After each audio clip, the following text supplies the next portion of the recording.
I'm Morgan McIntosh, and I'm a man who lives by gratitude, character, and faith. So Morgan, can you tell us about a parent, coach, or mentor who might have influenced your values and character? Yeah, my dad, I think one of the coolest things I learned from my dad, there was a few summers that I worked with him. He was a farrier, so horseshoer. Hammers the shoes. Farrier, that's the official name of it? I never knew farrier. that. Farrier, Yeah, wow, okay. He, trims up the horse's foot, gets the shoe in shape to fit the foot and puts them on. And so I worked with him a couple summers as a kid, and it was a tough job. And you always kind of want to take a break and like sit in the shade or rest. But his big thing was like always find work. Like when it's time to work, you always find work. When it's time to rest, you can rest. And so there's always something you can be doing, whether it's getting the shoe ready for the next horse or getting the next horse ready to be shod, which is a term that they use in the horseshoeing world. But just always finding work, and I think that carries pretty well into the rest of your life. When it's time to work, don't waste the time, and always be looking for work. That's my dad, a mentor. My coach, Coach Cale Sanderson, I think one of the biggest takeaways I took from him in my time at Penn State is probably trying to teach yourself the ability to control your mind and your thoughts. That's a tough one. It is. And I think one of the cool analogies he tells a lot of like parables and analogies, but one of my favorites was the one about the birds building nests in your head. So he's like, negative thoughts are like birds flying over your head. Can't really stop them from passing through or flying over, but he's like, you can stop them from building a nest in your head. Wow, that's great. Yeah, it was good. And he kind of talks about the only thing that'll stop those negative effects or those negative thoughts is a positive thought. And that's where kind of like positive self-talk comes into play. Right. And a lot of I am statements, something he taught us a lot, like I am strong, I am ready, things like that. And he talks about how one positive thought is stronger than 1,000 negative thoughts. Right. So it's like when those birds are flying over your head, you can't always stop them from flying by, but you can stop them from making a nest. Right. That's great. That's great. One. So Yeah. how do you think those carried over into your performance? Right. Were you able to use it on the mat? Yeah. I mean, I think getting in practice. Yeah. I think there's probably a million different things that affect your performance.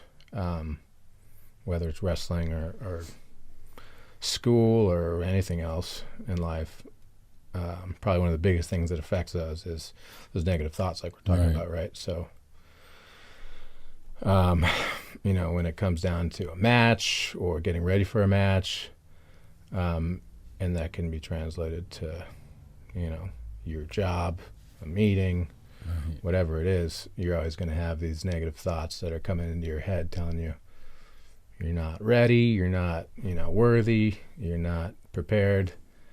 But you just got to take a moment, pause, and fill those negative thoughts with a positive thought and kind of take control of your mind. And you can choose.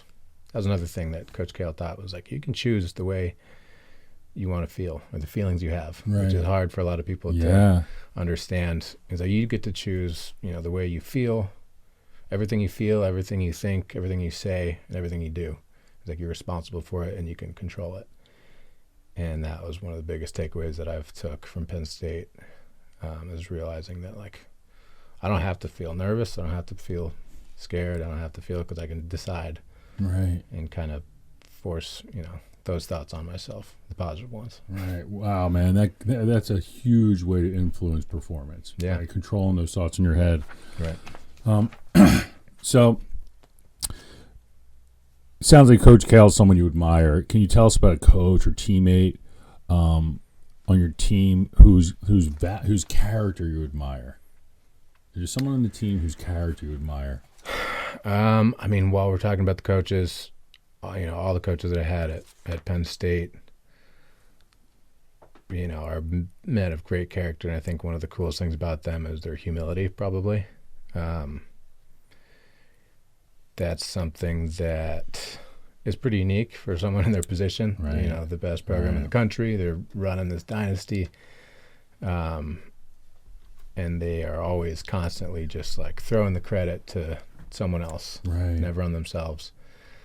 Do you feel you're picking up some of that for you? How does that influence you in your day to day? Right. Yeah, I hope so. One of the things that Coach Cale talks about a lot is surrounding yourself with good people and people that'll build you up. And anytime anyone tries to contribute his success to him as a head coach, he's like, "No, Coach Casey is one of the best assistant coaches in the world." It's like my brother, Coach Cody, and he just throws all the credit to everyone else. And it's true though. Because it is, that's a fact that if you surround yourself with successful people, that you're going to have success. Right. And so, it's a pretty cool thing to look at in your coach and see that humility. And also, in other ways, they're not afraid to, be down mopping the mats after practice, right. or they're not too good or too important for the small jobs. And some of the guys on the team, some of the wrestlers coming into college, they think they're too good for mopping the mats, but they see that in their coach, and they're like, okay, if he can do that, I can do that. That's a great way to lead out in front. And really, again, coming back to the idea of community, right? We're affected by the collective behaviors around us. So everybody else has a winning attitude. Everyone else is pitching. Today you were moving mats, right? Everyone else is moving mats. This is just what we're doing, right? And that's the collective attitude that everybody just kind of like, it all becomes part of what we do. Yeah. Part of your day to day. That's great. So, one of the important parts of our program is an important part of our program is approaching your moments with gratitude. So, can you tell us what gratitude means to you and maybe where you get your gratitude? Yeah. I mean, gratitude, I believe for sure is this huge part of success of anything you're going to do or any program or an individual. And I think probably one of the reasons why gratitude's so important is because it can kind of change your whole perspective on any situation. In what way? So if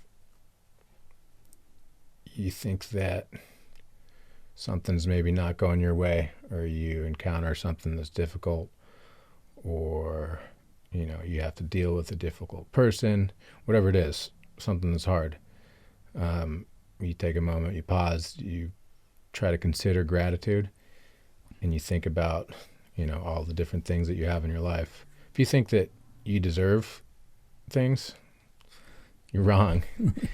And so if you can change your perspective and say, I don't deserve anything, honestly, I'm a broken person, and, but I have all these things around me. I have community, I have family, I have coaches, I have your family, you have, you start taking a minute to look around you and think about all the little different things, the little people, the circumstances that you've been given and that you're provided with. It's like you can't be in a bad mood when you're having gratitude.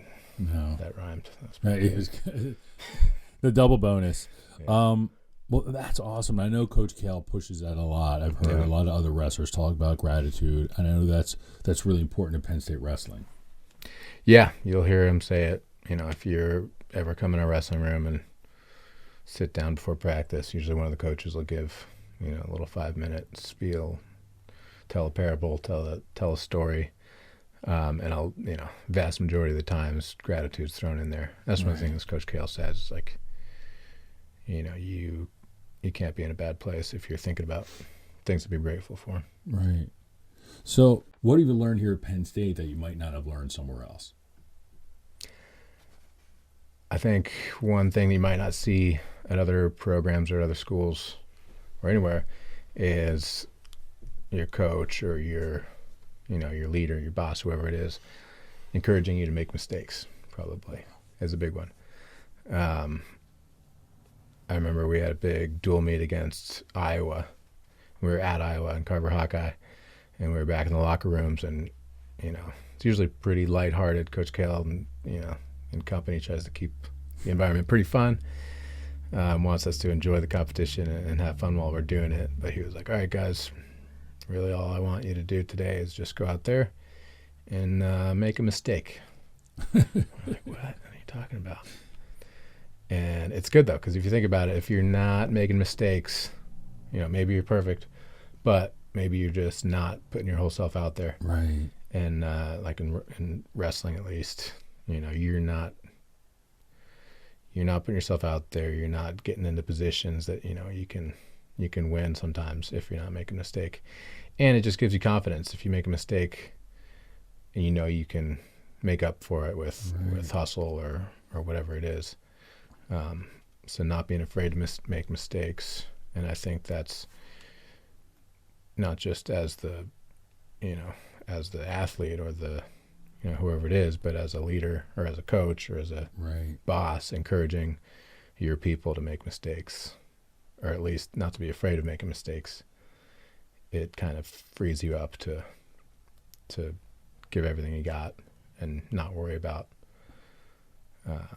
the results, because you're doing the right things and you can make up for mistakes with hustle. Wow, what an incredible way of thinking, right? Yeah. Go out and make a mistake, and for us, like, we know that's how resilience is formed, right? We're bouncing back from adversity, we're bouncing back from hardship, and we need to learn to move through it. That's great. Like, at the top level, like, that's what you're told when you go out. Yeah, it's pretty cool. So, is this kind of the stuff? So, tell me what attracted you to Penn State and Penn State wrestling. Why did you choose Penn State? I think probably the biggest reason I picked Penn State was the people. I mean, you go around and you get, if you're fortunate, you get to go on a lot of recruiting trips. I think the rules might have changed now. I don't know about, maybe anyone can do it. But if you're fortunate enough, which I was able to go on, I think, 5 different recruiting trips to all these different big schools. And it's awesome. They show you a great time. They, take you out to nice restaurants and wine and dine you.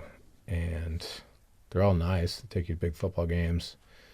They're all nice. The facilities are all really nice. But then, obviously, I think it's the people that make the difference.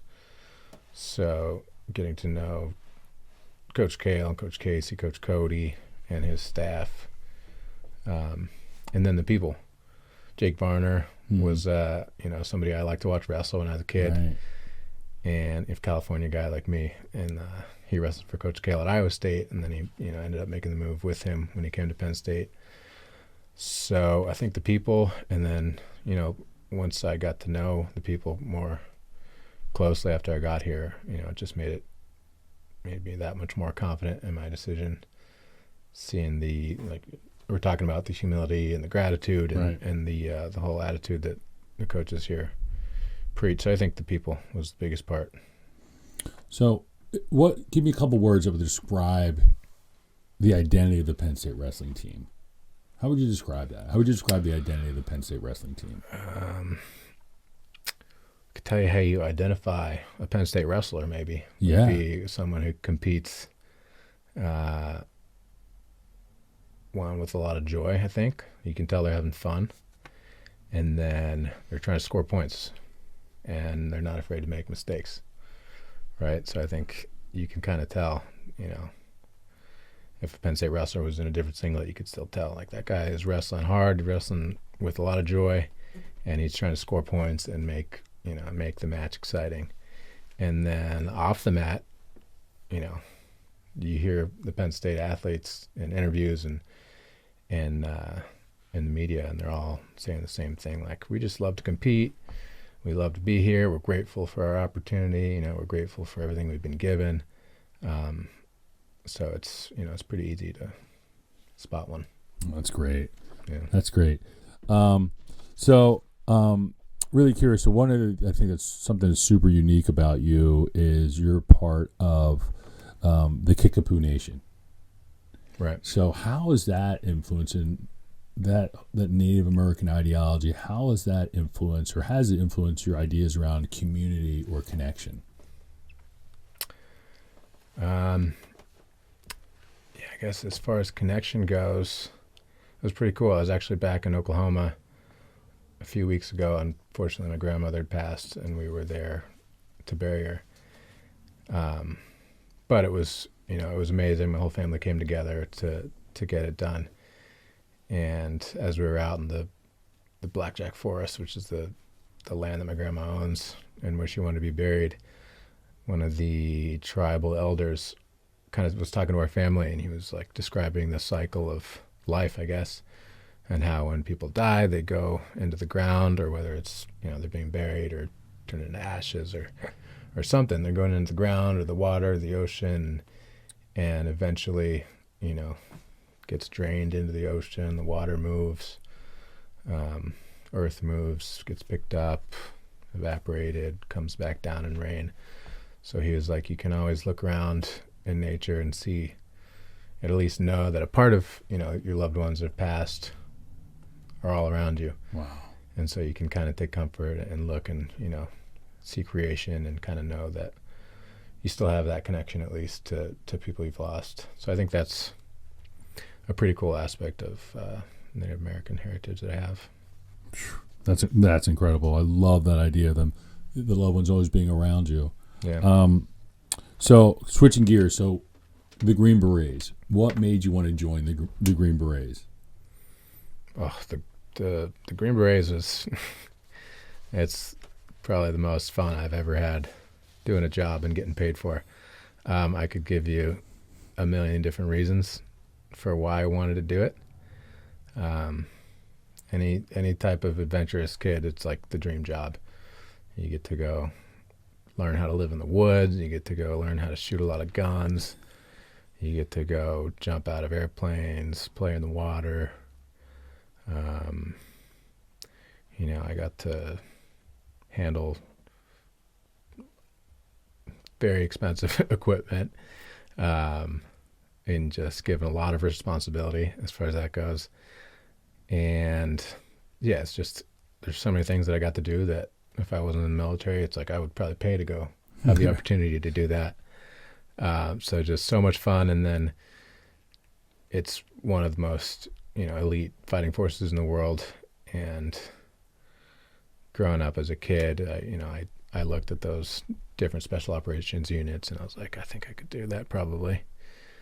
And then after wrestling, obviously, wrestling gives you a leg up in doing stuff like that as far as your mindset. Obviously your body, you're conditioned and ready to do some of that hard stuff. But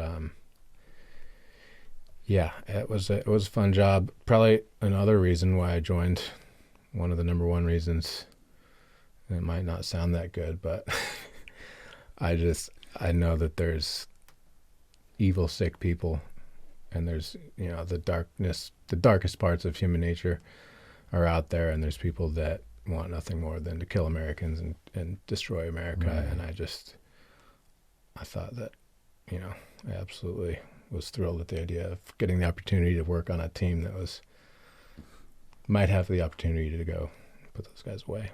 Right. Thanks for being on the front lines of our country, man. That's the attitude we want. So now you're there. What made you want to come back to Penn State wrestling? Yeah, that was definitely a hard choice, deciding to leave my team and come back to wrestle. But I really missed wrestling. And I'd wrestled since I was 8 years old until all the way through college. I graduated, and I think at the time when I stopped wrestling in college, I was just a little bit tired and wanted to do something else. And joining a special operations unit was something I'd wanted to do since I was a kid. And I thought, maybe my body won't be able to do this if I keep wrestling any longer. And so I went and decided to take that route, but then had a blast. Amazing job. But after a few years, I was like, man, I miss wrestling. I miss being able to, do what I've learned to do for so many years. And I guess I felt like I had stopped before I gave my full effort. Like I didn't wrestle in a World Team Trials tournament. I didn't wrestle in the Olympic Trials tournament. And I kind of thought that I was, cheating my childhood dream by not doing that. And so the Army was, gracious enough to let me leave that unit for a period and join the Army World Class Athlete Program, which has a handful of different sports. And it's a pretty cool thing the Army does. So they'll pay for you to train and compete and support you to kind of follow your Olympic dreams. So that's what I'm doing. And then fortunately enough, also they let me come back to Penn State to train with these guys. It was actually, I was overseas for the military, and I was watching the Olympics at one point, and I was like, man, I want to do that. And so I asked the right people. They said yes, and I made the move back to State College. Oh, that's fantastic. Your homing beacon was activated. Yeah. Back to Happy Valley. That's great. Yeah.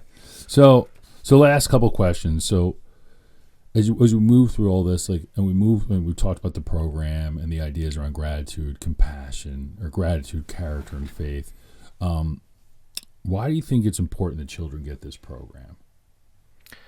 Yeah, I mean, I think that there's so many things today in this world that, talking about negative thoughts like we were before, there's so many things in this world that are just vying for kids' attention and trying to distract them and bring them down. And probably social media is one of the biggest factors that, contributes to mental illness and depression and, terrible things, body image.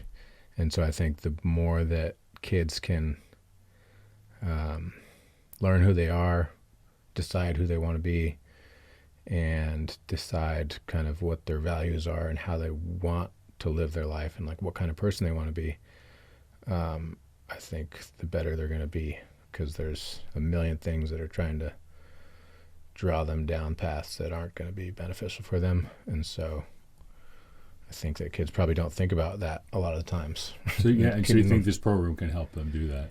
Yeah, of course. I think, just being intentional about what you want out of your life, what kind of person you want to be, can make huge changes in this program. I think can teach kids to start looking into themselves and deciding what they're about, what they want to be, what they want to do with their life. Right. Oh, that's great. So last question. So how do you think your life experiences will help affect a child and really influence a younger athlete? My life experiences, I mean, I've been in middle school, been in high school before. And so, I've been. You know what it's like. I know what it's like. I've been there. And I've experienced, maybe not all, but some of the same distractions and things that are going to try and bring you down the wrong path in those years in your life. And so I would hope that I'd be able to help others that are in that age group, realize that they have a lot of potential and they can choose to use it if they want to or not by, deciding who they are and what they want to be about. Morgan McIntosh, thanks for being on the road. Thanks for being a road warrior, and thanks for being an example for young adults to follow. Really appreciate that. Thank you.